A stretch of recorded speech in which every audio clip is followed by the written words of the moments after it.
ನಮಸ್ಕಾರ ಪ್ರಿಯ ವೀಕ್ಷಕರೇ, ದೆಹಲಿ ಭೇಟಿಯ ಬಳಿಕ ಹೈಕಮಾಂಡ್ ಜೊತೆ ಚರ್ಚೆಯ ಬಳಿಕ ಮುಖ್ಯಮಂತ್ರಿ ಸಿದ್ದರಾಮಯ್ಯನವರು ಮುಖಭಂಗಕ್ಕೆ ಈಡಾಗಿ ಮುಜುಗರ ಪಟ್ಟುಕೊಂಡಿದ್ದಾರೆ ಮತ್ತು ದೆಹಲಿ ಭೇಟಿಯ ವೇಳೆ ಮುಖ್ಯಮಂತ್ರಿ ಸಿದ್ದರಾಮಯ್ಯನವರ ರೆಕ್ಕೆ ಪುಕ್ಕಗಳನ್ನು ಕತ್ತರಿಸಲಾಗಿದೆಯಾ, ಅವರ ಕೈಗಳಿಗೆ ಹೈಕಮಾಂಡ್ ಹಗ್ಗ ಕಟ್ಟಿದೆಯಾ? ಇಂಥದ್ದೊಂದು ಮುಖ್ಯವಾದಂತಹ ಅಪರೂಪದ ಪ್ರಶ್ನೆ ಎದುರಾಗಿದೆ. ಇದು ಬರುವ ದಿನಗಳಲ್ಲಿ ಸಿಎಂ ಮತ್ತು ಡಿಸಿಎಂ ನಡುವಿನ ವಿವಾದಕ್ಕೆ, ಮುಸುಕಿನ ಗುದ್ದಾಟಕ್ಕೆ ಇದು ಕಾರಣ ಆಗುತ್ತಾ? ಇದನ್ನು ನಾನು ತುಂಬ ಜವಾಬ್ದಾರಿಯಿಂದ ಈ ಮಾತನ್ನು ಹೇಳ್ತಿದ್ದೇನೆ. ಹಾಗಾದರೆ ಇಂಥದ್ದೊಂದು ಪ್ರಶ್ನೆ ಈಗ ಏಕೆ ಉದ್ಭವವಾಗಿದೆ? ಈ ಬಗ್ಗೆ ಇಂದಿನ ಮಾತು ಮಂಥನ ಸ್ನೇಹಿತರೆ.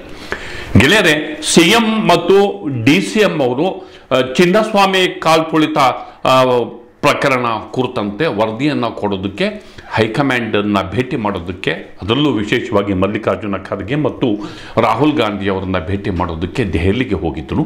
ಈ ಸಂದರ್ಭದಲ್ಲಿ ಇಬ್ಬರಿಗೂ ಕೂಡ ಹೈಕಮಾಂಡ್ ನಾಯಕರು ತರಾಟೆಗೆ ತೆಗೆದುಕೊಂಡರು ಮತ್ತು ಕಠಿಣ ಶಬ್ದವನ್ನು ಬಳಸಿ ಅವರು ತಮ್ಮ ಅಸಮಾಧಾನವನ್ನು ವ್ಯಕ್ತಪಡಿಸಿದರು.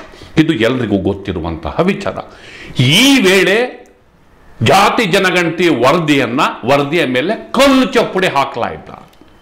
ಇದು ಮೋಸ್ಟ್ ಇಂಪಾರ್ಟೆಂಟು. ಸಿದ್ದರಾಮಯ್ಯ ಅವರ ಮಹತ್ವಾಕಾಂಕ್ಷೆಯ ವರದಿ, ಜಾತಿ ಜನಗಣತಿ ವರದಿ, ಹಿಂದುಳಿದ ವರ್ಗಗಳಿಗೆ ಸಾಮಾಜಿಕ, ಶೈಕ್ಷಣಿಕ ಮತ್ತು ಆರ್ಥಿಕ ಸೌಲಭ್ಯವನ್ನು ಕಲ್ಪಿಸುವಂತಹ, ಹಿಂದುಳಿದುವಿಕೆಯನ್ನು ಗುರುತಿಸುವಂತಹ ವರದಿ. ಇದು 10 ವರ್ಷ ಹಿಂದೆ ತಯಾರಾದಂತಹ ವರದಿ. ಇದನ್ನೇ ಮುಂದಿಟ್ಟುಕೊಂಡು, ಈ ಕಾರಣವನ್ನೇ ಮುಂದಿಟ್ಟುಕೊಂಡು ಈ ಒಂದು ವರದಿಗೆ ಹೈಕಮಾಂಡ್ ಕಲ್ಲು ಚಪ್ಪಡಿ ಹಾಕ್ತು. ಅವರೇನು ಹೇಳಿದರು? ರೀಎನ್ಯುಮರೇಷನ್ ಮಾಡಿ ಅಂತ ಹೇಳಿದರು. ರೀಎನ್ಯುಮರೇಷನ್ ಅಂದ್ರೆ ಏನು? ಮತ್ತೊಮ್ಮೆ ಜಾತಿ ಜನಗಣತಿ ಮಾಡಿ. ಮತ್ತೊಮ್ಮೆ ಜಾತಿ ಜನಗಣತಿ ಮಾಡಿ ಅಂದ್ರೇನು? ಈಗಿರುವ ವರದಿಯನ್ನು ಕಸದ ಬುಟ್ಟಿಗೆ ಎಸಿರಿ ಅಂತ. ಈಗಿರುವ ವರದಿಯನ್ನು ಕಸದ ಬುಟ್ಟಿಗೆ ಎಸಿರಿ ಅಂದ್ರೇನು ಅಂತಂದ್ರೆ, ಅದನ್ನ ಶತಾಯಗತಾಯ ಬರುವ ಕ್ಯಾಬಿನೆಟ್ ಅಲ್ಲಿ ನಾನು ಇಂಪ್ಲಿಮೆಂಟ್ ಮಾಡೇ ಮಾಡ್ತೀನಿ ಅನ್ನುವ ಹಠದೊಂದಿಗೆ ನಿಂತಿದ್ದಂತಹ ಮುಖ್ಯಮಂತ್ರಿ ಸಿದ್ದರಾಮಯ್ಯ ಅವರಿಗೆ ಮುಖಭಂಗ ಆಯ್ತಲ್ವಾ ಅನ್ನುವುದೇ ಇಲ್ಲಿಯ ಪ್ರಶ್ನೆ. ಅವರ ಪ್ರಯತ್ನಕ್ಕೆ ಹಿನ್ನಡೆ ಆಯ್ತಲ್ವಾ ಅನ್ನೋದೇ ಇಲ್ಲಿಯ ಮಹತ್ವದ ಪ್ರಶ್ನೆ. ಅಂದ್ರೆ ಇದಕ್ಕೆ ಮುಖ್ಯವಾಗಿ ಕಾರಣರು ಯಾರು ಅನ್ನೋದು ಕೂಡ ಇಲ್ಲಿ ಮತ್ತೊಂದು ಮಹತ್ವದ ಪ್ರಶ್ನೆ. ಅಂದ್ರೆ ಸಿದ್ದರಾಮಯ್ಯನವರ ಯಾವುದೇ ನಿರ್ಧಾರಗಳಿಗೆ ಹೈಕಮಾಂಡ್ ಹಸಿರು ನಿಶಾನೆ ತೋರದೆ ಅವರ ಕೈಗಳಿಗೆ ಹಗ್ಗವನ್ನ ಕಟ್ಟಿದೆಯಾ? ಇದು ಮುಖ್ಯವಾದಂತಹ ಪ್ರಶ್ನೆ ಈ ಒಂದು ಹೈಕಮಾಂಡ್ ನಿರ್ಧಾರದಿಂದ ಎದುರಾಗಿದೆ. 10 ವರ್ಷದ ವರದಿ ಹಿಂದಿನ ವರದಿ ಅಂತ ಗೊತ್ತಿರ್ಲಿಲ್ವಾ? ಆವಾಗಲೇ ಸೂಚನೆ ಕೊಡಬೇಕಿತ್ತು. ಈಗ ಯಾಕೆ ಸೂಚನೆ?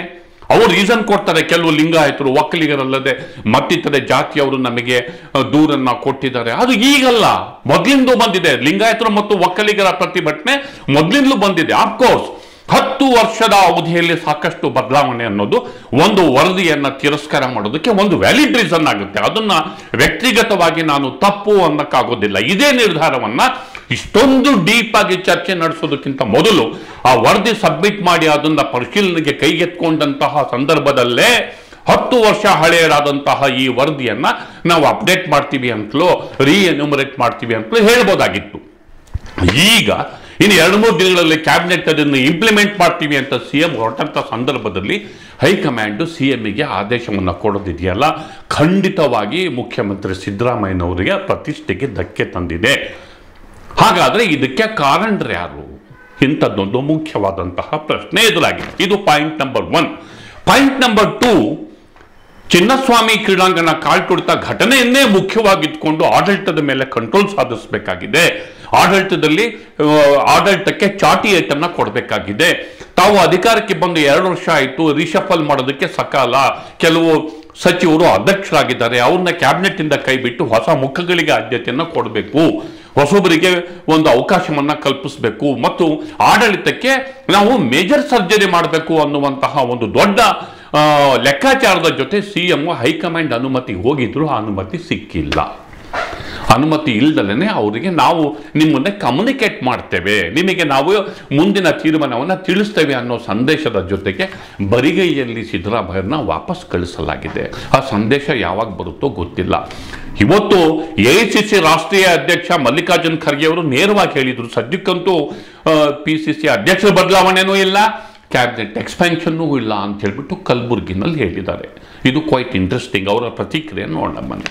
ಈಗ ಸದ್ಯಕ್ಕೆ ನಿಲ್ಲದು, ಮುಂದೆ ಬರ್ತಕ್ಕಂಥ ದಿನಗಳಲ್ಲಿ ನೋಡಬೇಕು. ಈಗಂತೂ ಇಲ್ಲ. ಈಗ ಸದ್ಯಕ್ಕೆ ನಿಲ್ಲದು, ಮುಂದೆ ಬರ್ತಕ್ಕಂಥ ದಿನಗಳಲ್ಲಿ ನೋಡಬೇಕು. ಈಗಂತೂ ಇಲ್ಲ. ಅಂದ್ರೆ ಕ್ಯಾಬಿನೆಟ್ ಎಕ್ಸ್ಪ್ಯಾನ್ಷನ್ ಅಷ್ಟೇ ಅಲ್ಲ, ಪಿಸಿಸಿ ಪ್ರೆಸಿಡೆಂಟ್ ಕೂಡ ಅಂದ್ರೆ DK ಶಿವಕುಮಾರ್ ಅವರು ಪಕ್ಷದ ಅಧ್ಯಕ್ಷ ಸ್ಥಾನದಿಂದ ಅವ್ರನ್ನ ತೆಗೆದು ಆ ಸ್ಥಾನಕ್ಕೆ ಹೊಸಬರನ್ನ ನೇಮಕ ಮಾಡಬೇಕು ಅನ್ನುವ ಉದ್ದೇಶ ಕೂಡ ಇತ್ತು. ಏಕಾಏಕಿ ಜಾರಕಿಹೊಳಿ ಅವರು ಅಲ್ಲಿಗೆ ಹೋದಂತ ಸಂದರ್ಭದಲ್ಲಿ ಬಹುಶಃ ಇದು ಕೂಡ ಚರ್ಚೆಗೆ ಈಡಾಗಬಹುದು, ಚರ್ಚೆಗೆ ಬರಬಹುದು, ಒಂದು ನಿರ್ಧಾರ ಕೈಗೊಳ್ಳಬಹುದು ಅನ್ನುವ ಲೆಕ್ಕಾಚಾರ ಕೂಡ ಇತ್ತು. ಆದರೆ ಸದ್ಯಕ್ಕೆ ಇದು ಬೇಡ, ಸದ್ಯಕ್ಕೆ ಈ ಗೊಂದಲಗಳನ್ನ ಒಂದು ಕಾಲ್ತುಳಿತದಿಂದ ಆಗಿರುವಂತಹ ಪಕ್ಷಕ್ಕಾಗಿರುವಂತಹ ಡ್ಯಾಮೇಜು ಮತ್ತೆ ಅಡ್ಮಿನಿಸ್ಟ್ರೇಷನ್ ಅಲ್ಲಿ ಬೇಕಾದಷ್ಟು ಸುಧಾರಣೆಗಳನ್ನು ಮಾಡೋದು, ಹೀಗೆ ಬೇಕಾದಷ್ಟಿದೆ. ಹಂತ ಹಂತವಾಗಿ ಅದನ್ನ ಮಾಡೋಣ. ಈಗ ಇದನ್ನ ಮಾಡಕ್ ಹೋಯ್ತು ಅಂದ್ರೆ ಪಕ್ಷದ ಒಳಗೆ ಡಿಫ್ರೆನ್ಸಸ್ ಬರುತ್ತೆ, ಭಿನ್ನಾಭಿಪ್ರಾಯ ಬರುತ್ತೆ, ಈಗಿರೋ ಗೊಂದಲದ ಜೊತೆ ಇನ್ನಷ್ಟು ಗೊಂದಲ ಆಗುತ್ತೆ ಅನ್ನೋ ಕಾರಣಕ್ಕೆ ಹೈಕಮಾಂಡ್ KPCC ಅಧ್ಯಕ್ಷ ಸ್ಥಾನಕ್ಕೆ ಹೊಸಬರ ನೇಮಕವನ್ನು ಕೂಡ ನಾವು ತೀರ್ಮಾನ ಕೈಗೊಳ್ತೇವೆ, ನೀವು ಬೆಂಗಳೂರಿಗೆ ಹೋಗಿ ಅಂದ್ರೆ ಈ ಎಲ್ಲ ಡೆವಲಪ್ಮೆಂಟ್ಸ್ ಅನ್ನ ನೋಡಿದ್ರೆ ದೆಹಲಿ ಭೇಟಿ ಮುಖ್ಯಮಂತ್ರಿ ಸಿದ್ದರಾಮಯ್ಯನವರಿಗೆ ಒಂದಿಷ್ಟು ಹಿನ್ನಡೆಯನ್ನು ಉಂಟು ಮಾಡಿದೆ. ಮತ್ತು ಈ ಹಿನ್ನಡೆಗೆ ಕಾರಣ ಯಾರು ಮತ್ತದೇ ಪ್ರಶ್ನೆ. ಅಂದ್ರೆ ಈ ಘಟನೆಯ ಹಿನ್ನೆಲೆಯಲ್ಲಿ ಬರುವ ದಿನಗಳಲ್ಲಿ CM ಮತ್ತು DCM ನಡುವಿನ ಡಿಫರೆನ್ಸಸ್ ಕ್ರಾಪ್ ಅಪ್ ಆಗ್ಬೋದಾ ಅನ್ನೋದು ಒಂದು ರಾಜಕೀಯ ವಿಶ್ಲೇಷಕರ ವಾದ.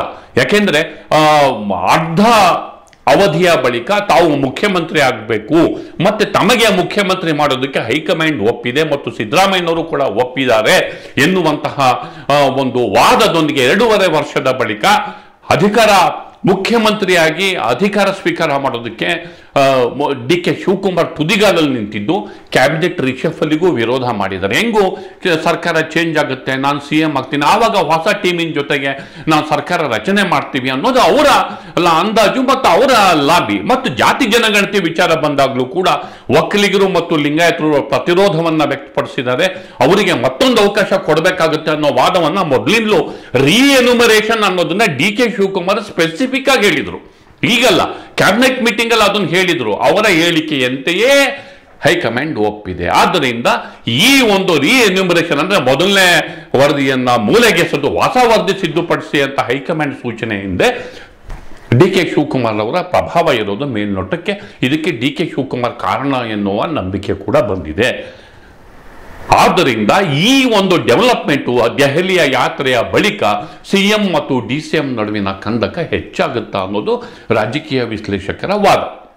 ಶಿವಕುಮಾರ್ ಚಾಣಾಕ್ಷ ರಾಜಕಾರಣ. ಅವರು ಕ್ರೈಸಿಸ್ಗಳು ಬಂದಾಗ, ಬಿಕ್ಕಟ್ಟುಗಳು ಬಂದಾಗ ದುಡುಕಲ್ಲ ಮತ್ತು ತಮ್ಮ ಎದುರಾಳಿಯ ಶಕ್ತಿ ಸಾಮರ್ಥ್ಯವನ್ನು ನೋಡಿ ತಾವು ಮುಂದಿನ ಹೆಜ್ಜೆಯನ್ನು ಇಡೋದಲ್ಲಿ ಅವರು ಬುದ್ಧಿವಂತರು. ಮತ್ತು ಈ ಅಧಿಕಾರ ಹಸ್ತಾಂತರ ಅಂತಹ ವಿಚಾರ ಅತ್ಯಂತ ಸೂಕ್ಷ್ಮಯುತ ಆದುದರಿಂದ ಯಾವುದೇ ಕಾರಣಕ್ಕೂ ಸಿದ್ದರಾಮಯ್ಯನವರ ಜೊತೆಗೆ ಸಿದ್ದರಾಮಯ್ಯನವರಿಗೆ ಬೇಸರ ಆದ್ರೂ ಆ ಬೇಸರವನ್ನ DK ಶಿವಕುಮಾರ್ ನುಂಗಿಕೊಳ್ತಾರೆ ಹೊರತು ಅವರು ಅವರ ಜೊತೆಗೆ ಘರ್ಷಣೆಗೆ ಇಳಿಯುವಂತಹ ರಾಜಕಾರಣಿ ಅಲ್ವೇ ಅಲ್ಲ. ಆದ್ದರಿಂದ ಈ ಒಂದು ಗೊಂದಲವನ್ನು ಅವರು ನಯವಾಗಿ ಹೇಗೆ ಪಾರಿ ಮಾಡಿಕೊಂಡು ಸಹಜ ರೀತಿಯಲ್ಲಿ ಪರಿಸ್ಥಿತಿ ಇರುವಂತೆ ನೋಡ್ಕೊಳ್ತಾರೆ ಅನ್ನೋದೇ ಹೆಚ್ಚು ಕುತೂಹಲಕಾರಿ ಸಂಗತಿಯಾಗಿದೆ ಅನ್ನುವ ಮಾತಿನ ಜೊತೆ ನನ್ನ ಮಾತನ್ನು ಮುಗಿಸ್ತಿದ್ದೇನೆ. ದಯವಿಟ್ಟು ದಿ ಪೋಸ್ಟ್ ನೋಡಿ, ಲೈಕ್ ಮಾಡಿ, ಶೇರ್ ಮಾಡಿ, ಸಬ್ಸ್ಕ್ರೈಬ್ ಮಾಡೋದಕ್ಕೆ ಮರಿಬೇಡಿ ಗೆಳೆಯರೇ. ನಮಸ್ಕಾರ.